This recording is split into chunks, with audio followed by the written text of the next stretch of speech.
Happy Sunday. So today is Mother's Day actually, May 12, and double occasion dahil anniversary namin ni Mrs. yesterday. So celebrate na namin na one time on our way to Tagaytay here. Yan, nasa C5 tayo because we found this restaurant called Tomato and Basil. Parang it's a garden restaurant, it's a destination restaurant. Again, it's near Tagaytay, but it has the very good view of Taal. Parang kitang-kita mo yung Taal, yun, a different side of Taal, sa gilid data. So it's in Mataas na Kahoy, Batangas, about 80 kilometers away. So ang biyahe, almost 2 hours, no? So it's almost 10 a.m. So dating kami doon, probably almost 12, no? So talagang babiyahihin namin. Pero wala, balikan lang kami ngayon. So we go to that restaurant, tinan natin, maganda naman daw. Tsaka my friends tell me okay naman daw doon. So I'll bring you guys along, so para masama namin kayo sa experience namin. Alright, see you later. Pit stop, first gas stop, yung Shell. Yan, bili lang kami ng coffee ng misis.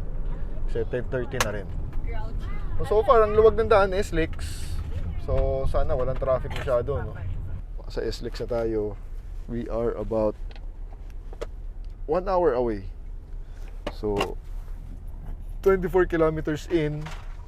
Bili lang kami ng coffee ni Mrs. Andun na siya actually to get our coffee because it's 10:30. So dating kami doon 11:30. Pit stop lang kami and go to Mataas na Kahoy, Batangas. Sa gilid yun, alam ko eh.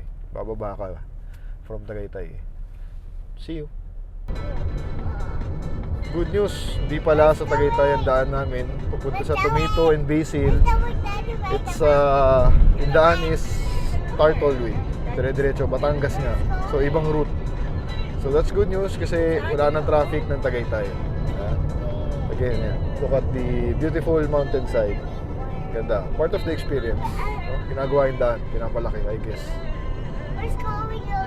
See you.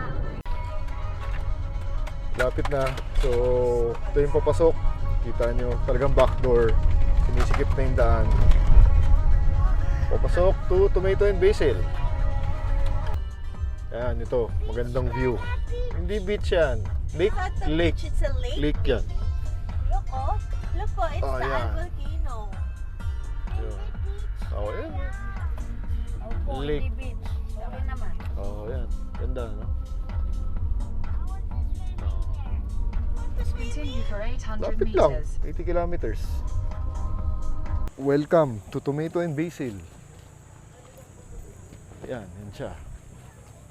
Very farm-like. So, garden restaurant. Maraming tao.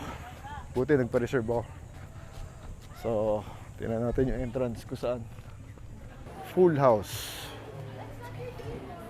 Yeah, full house. So, nagpa-reserve ako. So, I don't know. Pero 12 pa yun eh. But it's almost 12. And, let's see. No? Daming tao kasi occasion, Mother's Day. So, I would understand. Here is Hanukkah. So, everyone celebrating. Here is the view.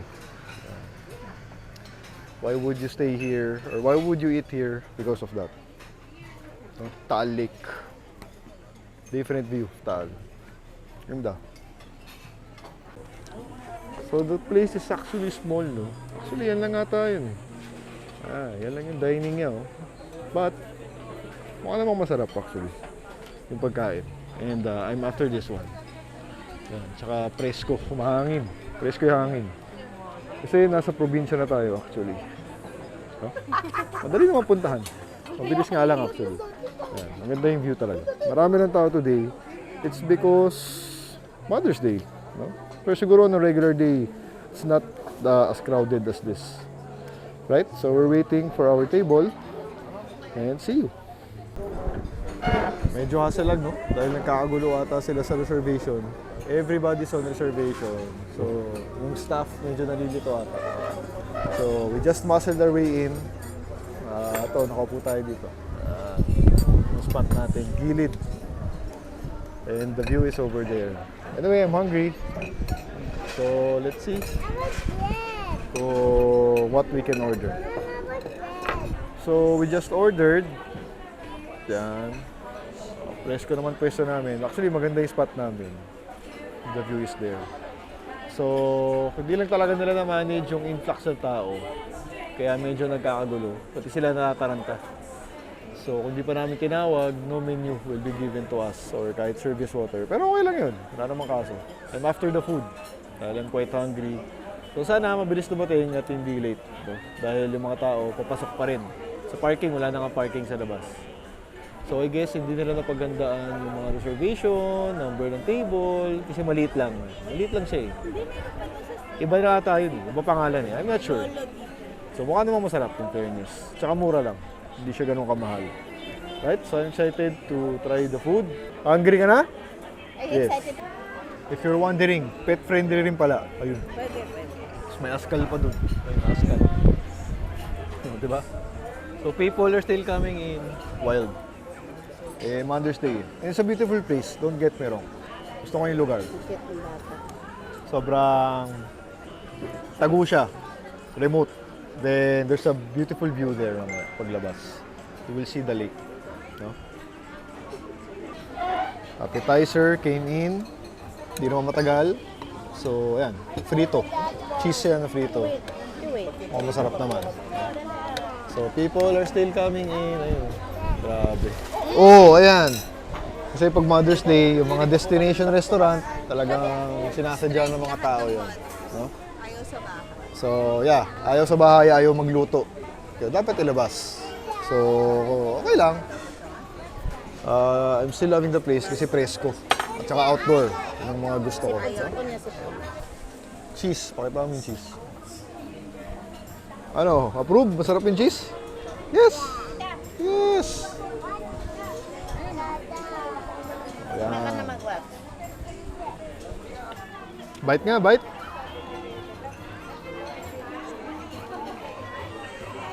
Approve. Approve. Sarap. Isa pala ko sa naan. Oh, sinulo mo na yung balls na yan ah. Ha? Oh. Oh, sinulo mo na. Grabe. First order came in. Truffle pasta. Medyo matagal na. 30 minutes. So, di nila napagandaan talaga. Yung influx ng tao. And the people keep on coming. Dami pang dumarating. I don't know if kulang sila sa staff. Hindi naman. Yung pagka-organize lang talaga. Yung pag-manage ng tao, yun lang yung kulang talaga. Hindi nila napagandaan. No? Kaya many people are waiting. Yan, hassle, kawawa naman. Kasi yung table sa kabila, hindi pa nalilinis yung pagkain. Kanina pa yan. Yung mga pinagkainan ng previous na kumain. So anyway, mukha naman masarap yung pagkain in fairness. Yung service lang. Right. Ito at least mabilis. Kahit na paano. Watermelon shake. Picture mo na. Alright? Yan, may order came in. Ito yata yung version nila ng fried chicken. Oh, masarap naman. Actually, first time ako makita ng ganyan. Yun yung order niyo. With the sauce.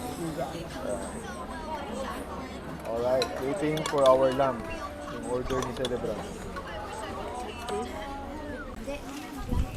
Orders finally arrived. Yan na yung lamb chop. Mukhang maganda naman pagkakaluto. I like the texture. So, lots of people are still coming in wild. Iba talaga. Yung mga destination restaurants. Pag may occasion, no? Dudumugin talaga. But, hassle, di sila makaupo. Kawawa naman. Yung iba, wala pang food. Kahit water, wala. Kawawa naman. But it is what it is. Hindi na pagandaan. So, sana next time, mas ready sila para hindi ma-hassle yung mga customer. Kasi masisira yung araw. Special day pa naman, Mother's Day. No?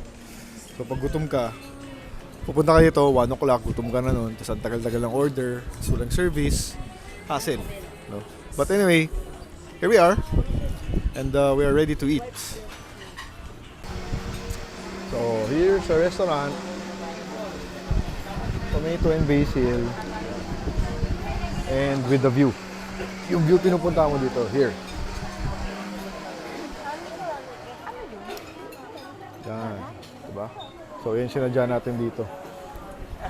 Right, dami tao.